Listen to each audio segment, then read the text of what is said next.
Occasions ఉన్న Sundays వచ్చిన రెగ్యులర్గా చికెన్ మటన్ బిర్యానీ అని లేదా వైట్ రైస్లోకి నాన్ వెజ్ కర్రీస్ అలా కాకుండా సింపుల్గా కుష్కా రెసిపీ రెడీ చేసుకోండి. ఇందులోకి స్పైసీగా ఏ నాన్ వెజ్ కర్రీ అయినా ఎక్సలెంట్గా ఉంటుంది. ప్రతిసారి నేను చెప్పడమే అండి.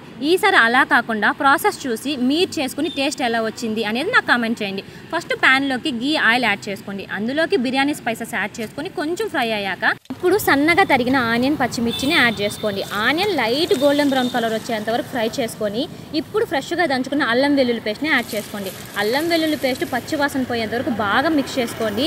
అండ్ ఇప్పుడు సన్నగా తరిగిన టమాటో, పుదీనా, కొత్తిమీర యాడ్ చేసుకున్న తర్వాత చిటికెడు ఉప్పు, పసుపు వేసి బాగా కలిపి మూత పెట్టి మగ్గనివ్వాలి. మూత పెట్టిన తర్వాత బాగా మెత్తగా మగ్గిపోతుంది. అందులోకి 1 స్పూన్ కారం, 1/2 స్పూన్ ధనియా పౌడరు, చిటికెడు గరం మసాలా కూడా వేసి బాగా మిక్స్ చేసుకున్న తర్వాత 1/2 కప్ పెరుగు వేసి బాగా కలిపి ఆయిల్ బాగా సపరేట్ అయ్యేంత వరకు మూత పెట్టి మగ్గనివ్వాలి. ఈ టైంలోనే మనం వాటర్ యాడ్ చేసుకుంటామండి.